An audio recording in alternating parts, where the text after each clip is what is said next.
Preston said, I can confirm that. The data stream is secure. The only ones tapped into it are the 4 monitors and the staff here in operations.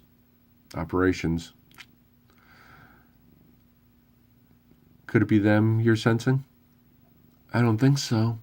Do you want to abort? No, there's no reason to abort. It's just my nerves. Probably. Confirm. We are proceeding with the observation. Are you ready to increase dilation speed? I'm ready to increase.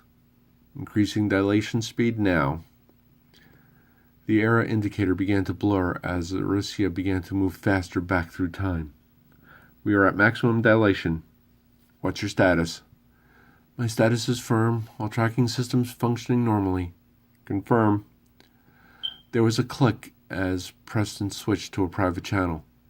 Everything looks good, right? Good here, Aricia. Nothing to do now but enjoy the trip. Looks like every other observation I've made. Still feel like someone's watching me. Preston sighed. Shouldn't have told you what Baron said. Don't worry about it.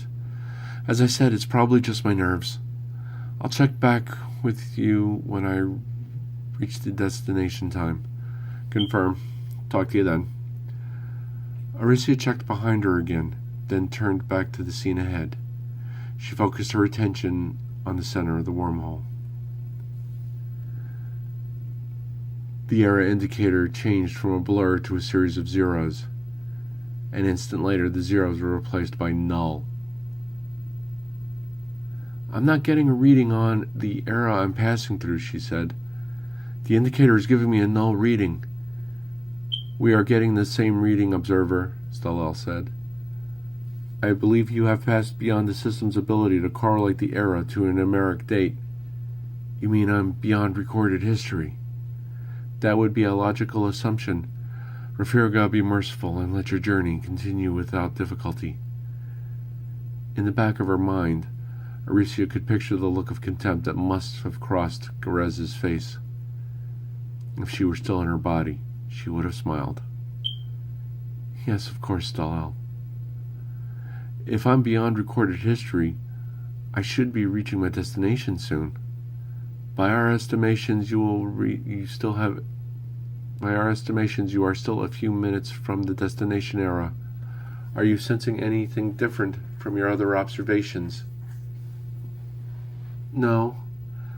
From my perspective, it looks no different from any other observation. The wormhole is stable and the energy flow within the warp field is clean. Preston said, Confirm, Observer. We'll be decreasing the dilation in 4.38. Confirm. One indicator changed as Aricia glanced at it. I'm getting a slight fluctuation in the warp field stability. Preston sounded confused. You are? I have no indication of fluctuation here. Storyteller? I am not showing any fluctuation. What is the variation, Observer Mastani? Aricia checked the indicator again. It's very low. 0.037 down. It's well within the safety margin. Are you concerned about continuing? No. The fluctuation is stabilized at 0.03 down. I'll watch the field stability and let you know if it changes. Confirm. Decreasing dilation in 3.15. Aricia focused her attention on the center of the wormhole and listened to Preston count down. She checked the field stability as he reached 0. It remained unchanged as the center of the wormhole opened up. She passed out of the swirling color patterns into what looked like a glowing cloud. This isn't what I expected, she said. My understandings of the theories... The indicators changed and the displays began to flicker. The field stability is dropping again, and I'm experiencing power drops as well. There was a burst of static that made her gasp. A moment later, it cleared enough for Aricia to hear Preston's voice. The energy field coming unstable. And by. Aricia looked around, trying to find some clue to what was happening. She looked back at the wormhole. Seeing it unchanged, she turned back to the scene ahead. The glowing cloud began to twist into a conical form, reminding her of another wormhole. Preston? What's happening? Storyteller? There was another burst of static, then Storyteller's voice. Refer got beamers, men no Russians, anging. The swirling cloud began to take on a recognizable form. A human form. Are you seeing this? She could barely make out Preston's voice. Lost visual feedback out new ratio bringing back. Aricia felt herself being pulled back into the wormhole. The human figure followed. It's too late. The wormhole collapsed around her as pain and fear burst into her mind. The images began to wash over her, pounding her with impossible fury. Aricia could only see empty space where her homeworld used to orbit. She could sense a wave spreading out in all directions. She watched the other planets of the system, as well as the system's primary, come apart as the wave reached them. She could sense the very atoms that made up each world ripping apart, leaving nothing but empty space. The inhabitants of those worlds could only wonder what was happening, how it had started. Aricia watched the wave continue unabated, spreading out from her home system, destroying every system it reached, wiping whole civilizations from existence. She could hear their collective voices asking why. Why was this happening? Why couldn't it be stopped? If only they knew their lives were ending because of our quest for knowledge.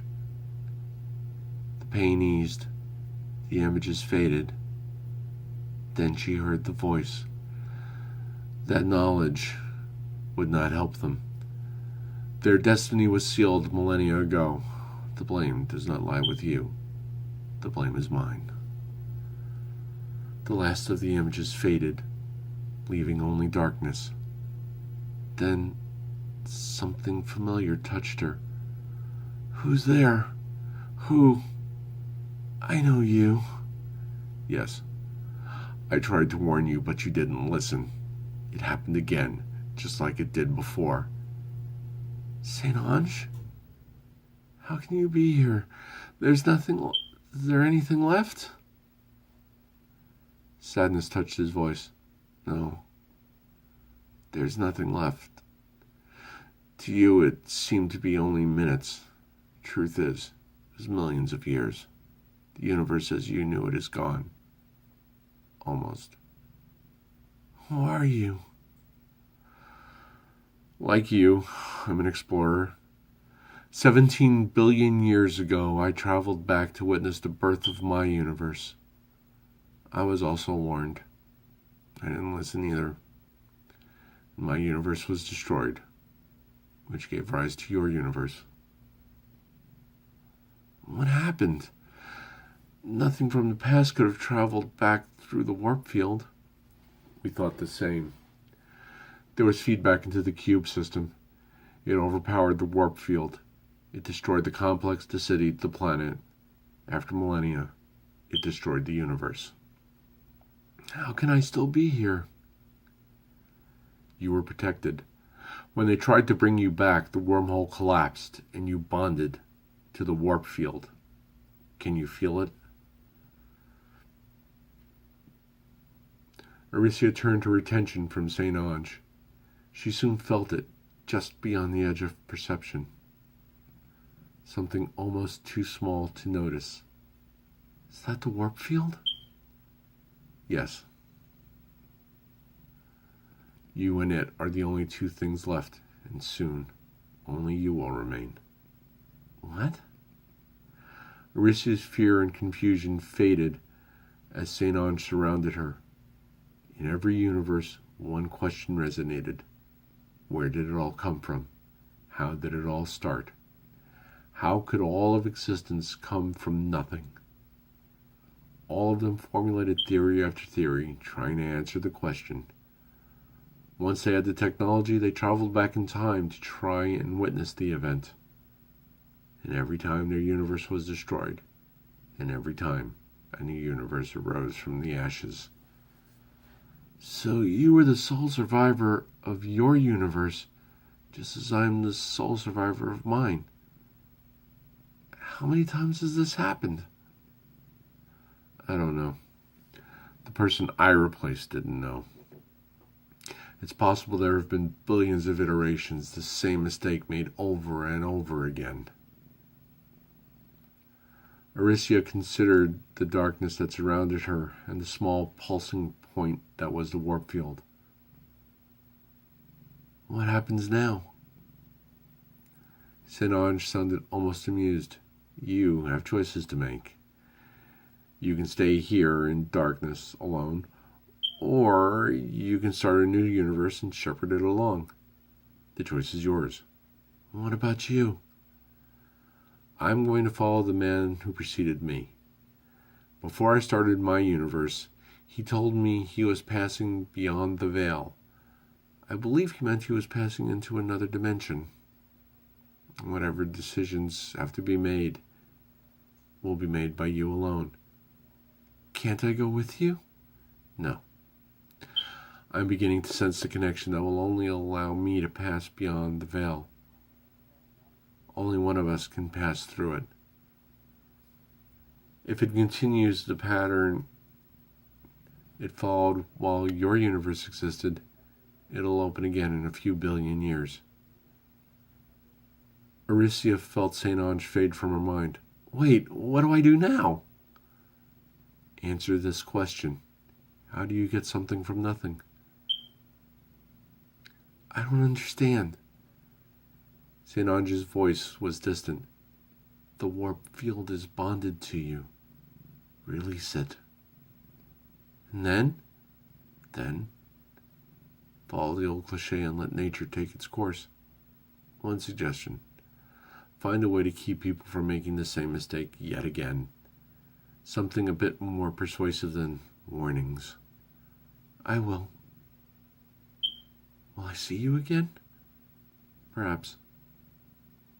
I wish you luck, Aricia Mastani, until the day I see you beyond the veil. St-Ange's voice faded into silence. Aricia wasn't sure how long she drifted through the darkness, considering what St-Ange had said. Release the warp field and let nature take its course. If I release the warp field, energy will be released. That would lead to... Wait. Could that be it? Something from nothing. Matter from energy. She visualized her physical body and wasn't surprised when she felt it form around her. Aricia generated a faint glow and looked down at herself. Matter from energy. Something from nothing. Maybe the ancients were right. Maybe we'll get it right this time. She released the warp field. Let there be light.